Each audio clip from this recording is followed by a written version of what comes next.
ਸਤਿ ਸ਼੍ਰੀ ਅਕਾਲ, ਨਮਸਤੇ, ਆਦਾਬ। Welcome to imagine TV.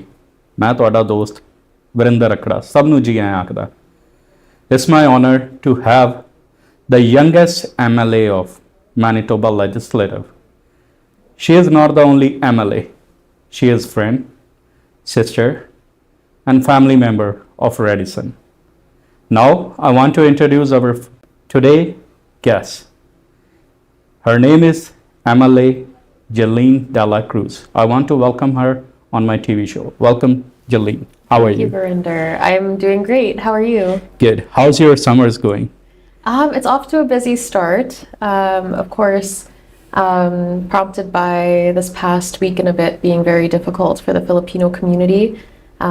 It's kind of setting the tone of support that will be needed in our community, both here in Manitoba, but across Canada over the coming months, for sure. Yeah, the news is very shocking, and I think these kind of incidents sometimes break us, but also bring us together.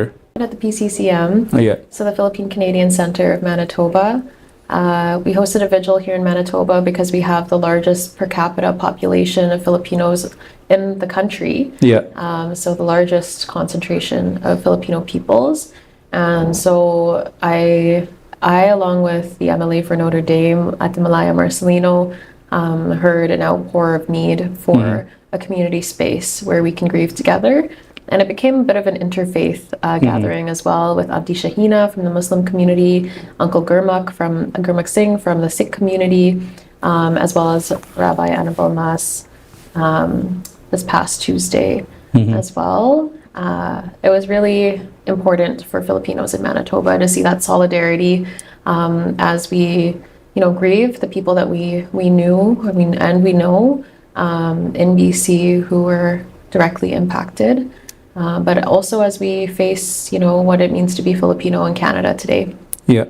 So when we talk about the population, I think right now in Manitoba, Filipino community population is close to 100,000. I actually don't know the exact number anymore. Yeah, it's close to 100,000, and they are growing every day. So when I started the interview, I said youngest MLA of Manitoba. How you feel that when you get this title? It is a huge weight of responsibility because I think the closest in age to me is about 34 years old, and being the only Gen Z MLA in our province, that carries a lot of weight. And so I hope to do justice by all of the young people who put their perspectives and their stories and their hopes and their dreams through me to bring to the legislature. But I also hope that in the near future there'll be more young people that can share this space. What's inspired you to become a MLA? Because it's not an easy job in this age to be elected, and from immigrant family, it's very hard. Yeah. So as you mentioned, I come from an immigrant family. My mom and my dad, they're both frontline workers. So my mom is a nurse who's been working in the system for over 20 years now. And my dad is a custodian for the Winnipeg School Division. So two professions that were hit very hard over the pandemic.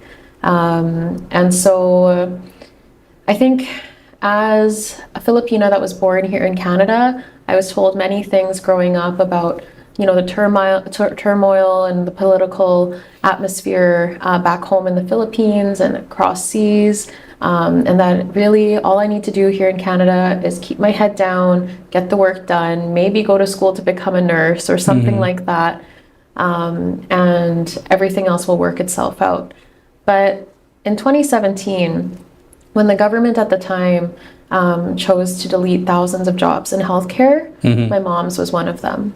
And her being the primary breadwinner of our family, that really pulled the rug from under us. And I know that my family is just one of many that have been through this struggle, but it really served as an awakening for me as a daughter of frontline working immigrants, that we really need to do more than just keep our head down and get the work done. We need to look to the environment around us because there are folks making policy decisions that might not be informed by the same experiences that we have. Yeah. As you talk about your parents, the both are one is in education and the other one is in healthcare. Both are important in our life because we have to get education to become a healthcare, and healthcare is a lifeline of Canada. Absolutely. And I always appreciate all the healthcare worker around the Canada. They are doing very good job because still we are delayed, but they are still managing it. Absolutely, yeah. And as well in Manitoba and I think across Canada, and so it's a great opportunity to just remind nurses, healthcare workers, anyone that you know in your circles who works on the front lines, just how much their work means to each and every single one of us, despite how difficult that work is. Now I come to the third person of your family. Okay. What about your siblings? My little brother, so my mom is really lucky in that at least one of her kids is going to end up in wearing scrubs. She really wanted me to be a nurse, but now she's got my brother who is actually in school to become a respiratory therapist. So he's 6 years younger than me, and I'm really, really grateful that he was able to find something that he really enjoys and feels empowered within. Maybe this is a political question. Who is more closer to the family, you and your brother? Well, he still lives with them. Okay. I think we're very different, right? He's a guy, and I'm very compassionate and very, I feel a lot and I almost over communicate at times. Whereas my little brother, it takes a little bit more prying to get how he's feeling out. And so we kind of balance each other out in that way. In the next few years, you're extending your family, you're getting married. What about your extended family now? So this is another thing, maybe compensating for the fact that I didn't end up working on the front lines of healthcare. My partner, Nico, he's actually an emergency room nurse. And so we recently got engaged just this past December. And it's, given a little bit of excitement to look forward to over the next little while. And as we look to start building our own family together. I want to congratulations on your upcoming family extension. Thank you. And now I want to know your upcoming event at Legislative. So it's the second annual Filipino Heritage event that we are hosting at the Manitoba Legislative Building, the People's Building.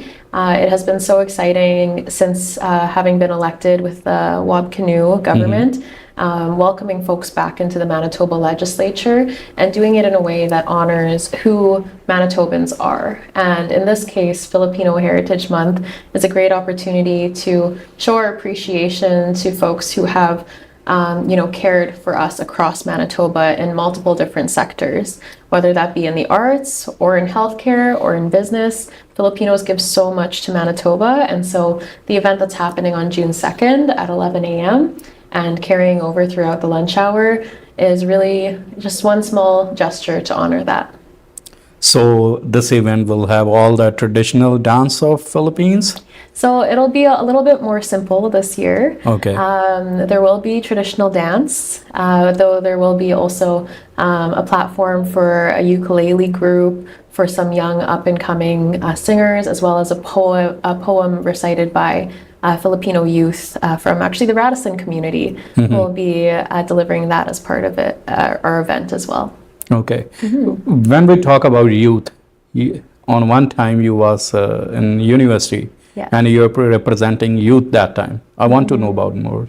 Absolutely, yeah. So kind of following the story that I was telling earlier about my calling into politics, I found myself at a crossroads starting university in 2017 at a time where the province was lifting the tuition freeze. They were taking away international student healthcare, all within the same margin of time.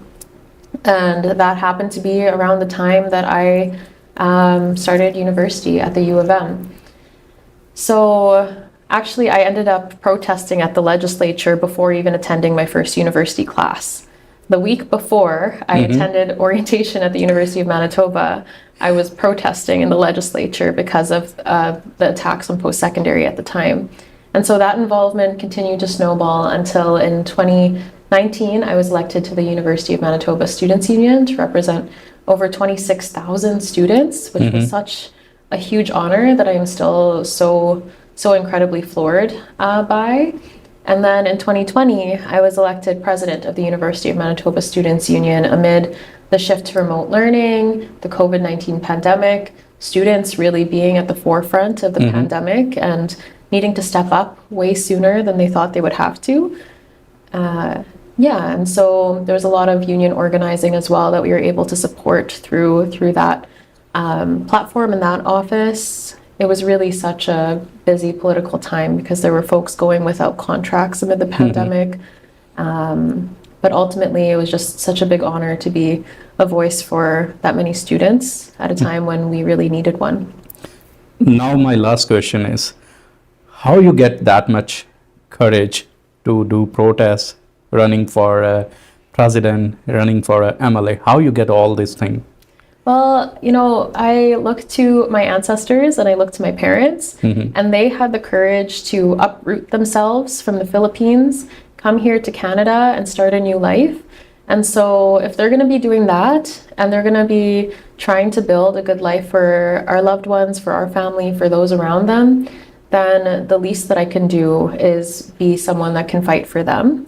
And so that's where the courage comes from. Yeah. And as a immigrant kids or family, I think this is very big thing for us to achieve these kind of things, because sometimes we are new to Canada or newcomer, because as you said, you always ready to help newcomers. Yeah. So I want to know more about those things. Yeah, absolutely. So no matter what country we come from as newcomers, no matter what socioeconomic background we come from, what our interests are, it's important to know from a youth perspective that young people of every generation have made such a historical impact, no matter at what point in time you look at. We fought our wars, we fielded our pandemics just recently. We're being put to work now to bring us out of this economic crisis. And there's so much power that comes with that. And so if there's any true hope that I can instill in this next generation of young newcomers, it's truly that you are what is driving our country right now. And, the politics and the legislative affairs, this is one vehicle that you can absolutely use to make your community better. If you not come to politics, else what second option you have? I really, I still have an interest actually in social work, and I'm still not convinced that I'll be in politics. I don't know if this will be the end game for me.